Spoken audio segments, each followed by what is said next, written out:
శ్రీవారి ఆలయంలో ఆగస్టు నెలలో 2 సార్లు గరుడ వాహన సేవను నిర్వహించనున్నారు. ఈ నెల 17వ తేదీన గరుడ పంచమి సందర్భంగా 28వ తేదీన శ్రావణ పౌర్ణమి నేపథ్యంలో గరుడ వాహన సేవను నిర్వహించేందుకు టీటీడీ ఏర్పాట్లు చేస్తోంది. దీంతో శ్రీవారి భక్తులు ఒకే నెలలో 2 సార్లు స్వామివారి గరుడ వాహన సేవను తిలకించే భాగ్యం లభిస్తుంది. అబ్బో, ఇక్కడ కేజీ చీరలు కొంటే అర కేజీ చీరలు ఫ్రీ అంట. మంగళ్య షాపింగ్ మాల్, కేజీల్లో సేల్, టన్నుల్లో ఆనందం. కలియుగ ప్రత్యక్ష దైవమైన శ్రీవారికి ప్రతినిత్యం నిత్యోత్సవాలు, ప్రతివారం వారోత్సవాలు, ప్రతి మాసం మాసోత్సవాలు నిర్వహిస్తున్నా ఏటా కన్యా మాసంలో శ్రీవారి జన్మ నక్షత్రమైన శ్రవణ నక్షత్రానికి ముగిసేలా 9 రోజుల పాటు నిర్వహించే బ్రహ్మోత్సవాలకు ఉన్న ప్రాధాన్యత అంతా ఇంతా కాదు. శ్రీవారికి సాక్షాత్తు ఆ బ్రహ్మదేవుడే నిర్వహించే ఉత్సవాలుగా బ్రహ్మోత్సవాలు ఖ్యాతిగాంచడంతో స్వామివారి వాహన సేవలను ప్రత్యక్షంగా తిలకించేందుకు లక్షలాది మంది భక్తులు తిరుమలకు తరలి వస్తుంటారు. బ్రహ్మోత్సవాలలో 9 రోజుల పాటు స్వామివారు 16 వాహనాలపై మాడవీధుల్లో విహరిస్తూ భక్తులకు దర్శనమిచ్చినా 5వ రోజు రాత్రి నిర్వహించే గరుడ వాహన సేవకు చాలా ప్రాధాన్యత ఉంది.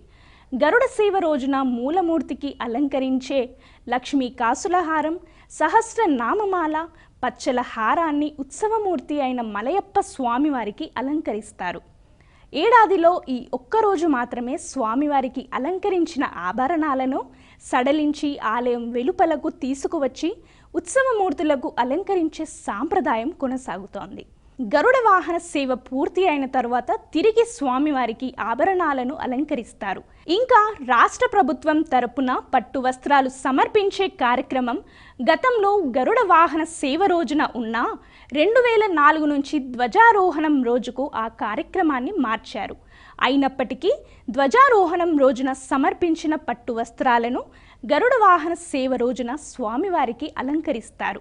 ఇక చెన్నై నుంచి భక్తులు కాలినడకన తీసుకువచ్చి సమర్పించే నూతన గొడుగులను కూడా గరుడ వాహన సేవ సందర్భంగా స్వామివారికి అలంకరిస్తారు.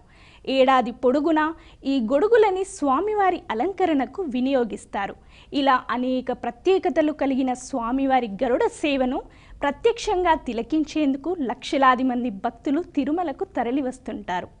మాడవీధుల్లో ఉన్న గ్యాలరీలన్నీ పూర్తిగా నిండిపోయి వెలుపల భక్తులు వేచి ఉండే పరిస్థితులు ఎదురవుతుంది. దీంతో భక్తులకు స్వామివారి గరుడ వాహన సేవను ప్రత్యక్షంగా తిలకించే భాగ్యాన్ని కల్పించడానికి టీటీడీ అనేక ప్రయత్నాలు చేస్తూ వస్తోంది.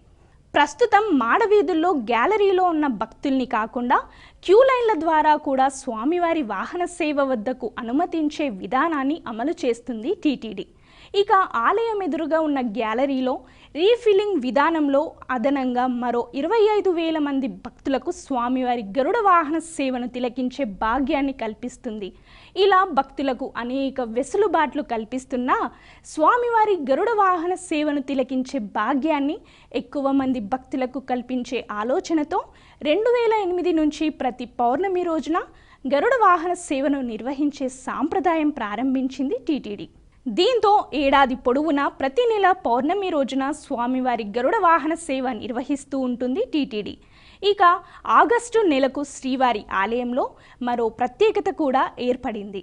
గరుడ పంచమి సందర్భంగా స్వామివారు గరుడ వాహనంపై మాడవీధుల్లో భక్తులకు దర్శనమిస్తారు.